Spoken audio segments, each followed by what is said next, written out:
असहाबे कहफ जब हज़रत ईसा अलैहिस्सलाम को अल्लाह करीम ने चौथे आसमान पे बुला लिया ना, तो दिकियानूस नाम का एक बादशाह हुआ बनी इसराइल के अंदर, बड़ा जालिम था।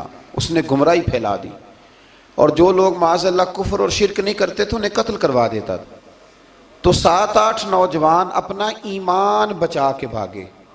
ओ हो अल्लाह अकबर। सारी दुनिया माल बचा के भागती, वो 7-8 नौजवान अपना ईमान बचा के भागे कि ये हमें कहीं कुफर की तरफ ना लौटा दे। तो जाके एक गार के अंदर चले गए, तो एक कुत्ता भी उनके साथ हो गया।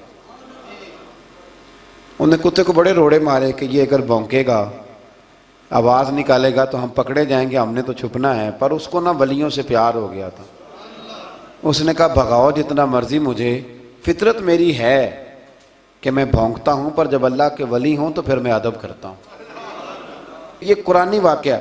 अच्छा, ये ऐन वो वाक़या है कुरान मजीद का कि जो बहुत सारी चीज़ों पर वैसे ही नास है और बहुत सारी ज़ुबानें वैसे ही गुंग हो जाती। तो वो 6-7 लोग थे, वो चले गए गार के अंदर, जाकर उन्होंने पनाह ले ली। बादशाह को पता चल गया कि गार के अंदर है। अच्छा, अल्लाह की कुदरत, जैसे ही दाखिल हुए इन्हें नींद आ गई, ये सो गए। और कुरान मजीद कहता है, कुरान मजीद के ये लफ्ज़ हैं कि कुत्ता गार के मुंह पर बाजू फैला के बैठ गया, गोया अपने मालिकों की खिदमत कर रहा है। अब मियाँ साहब की एक बात कर लें दरमियान में।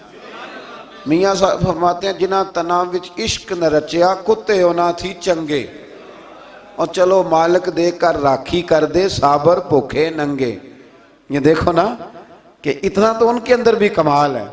अपने ना दोनों बाजू फैला के, कुत्ता भी गार पे बैठ गया। इनको नींद आ गई। बादशाह ने पता कराया, कहाँ भाग के गए? तो कहा वो गार के अंदर है। बादशाह कहने लगा कि इनकी सजा ये है कि एक दीवार चुन दो गार के मुंह में, गार कोई बंद कर दो।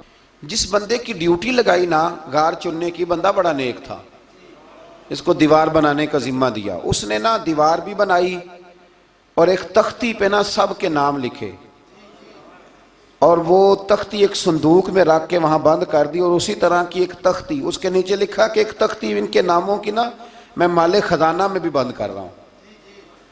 अल्लाह तबारक व तआला की कुदरत के 300 साल तक सोए रहे। 300 साल के बाद इस तरह हुआ कि हुकूमतें बदल गईं। बैदरूस नाम का एक बादशाह आ गया, वो बड़ा नेक दिल था। उसने हर तरफ हज़रत ईसा अलैहिस्सलाम की शरीयत का फिर से नारा बुलंद किया। अब ना कुछ लोग ऐसे थे जो मुनकर हो गए थे कि मरने के बाद दोबारा कैसे उठेंगे। बादशाह एक दिन उजरे में गया, जाके दुआ मांगी, या अल्लाह कोई ऐसी बात दिखा जिससे लोगों का ईमान पक्का हो जाए। इस तरह के भी बादशाह हुआ करते थे। तो रब करीम ने कहा, मैंने तो पहले एक राज छुपा के रखा हुआ है, खोल देते हैं। उसने दुआ मांगी और इधर क्या मामला हुआ, एक चरवाहा बकरियां चराने वाला वहां से गुजरा। उसने सोचा ये दीवार है, अगर इसका मुंह खोल लूं ना कभी, तो मेरी बकरियां यहाँ थोड़ा सा धूप के अंदर सस्ता लिया करेंगी। उस चरवाहे ने क्या किया कि उसने वो दीवार गिराई ताकि मेरी बकरियां अंदर जाया करें। वो दीवार गिराई तो उसने अंदर 6-7 लोग सोए हुए देखे और कुत्ता भी सोया हुआ देखा।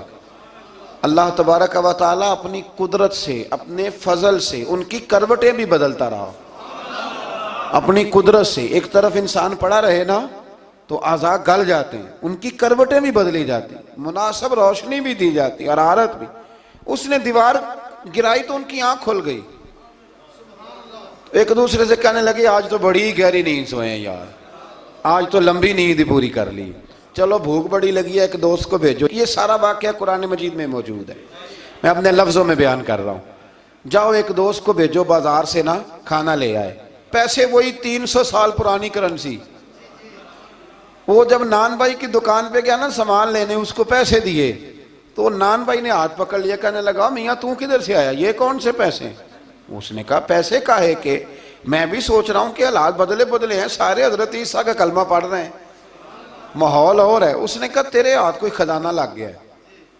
ये तो हम नाम सुनते थे कि यहाँ कोई दिकियानूस नाम का बादशाह है, कोई खजाना, बता कहाँ से लिए। शोर हुआ, हाकिम शहर तक खबर पहुंची, बादशाह तक पहुंची।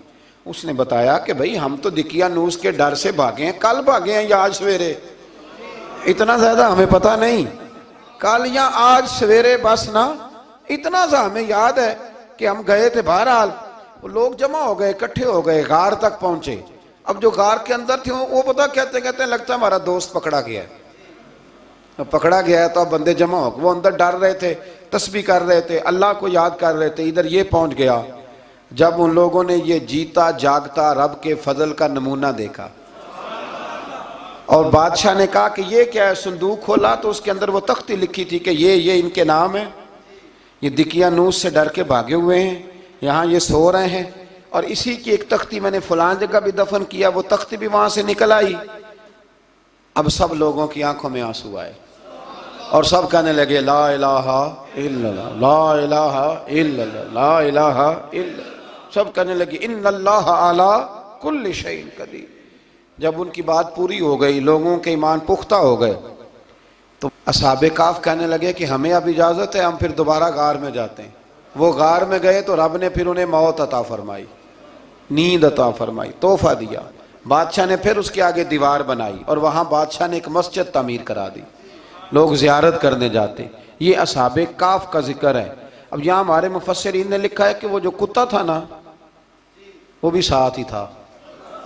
अल्लाह क़यामत वाले दिन उसे इंसानी, या तो इंसानी शक्ल मिलेगी या जैसे रब का फजल होगा रब करीम उसे भी जन्नत अता फरमाएगा।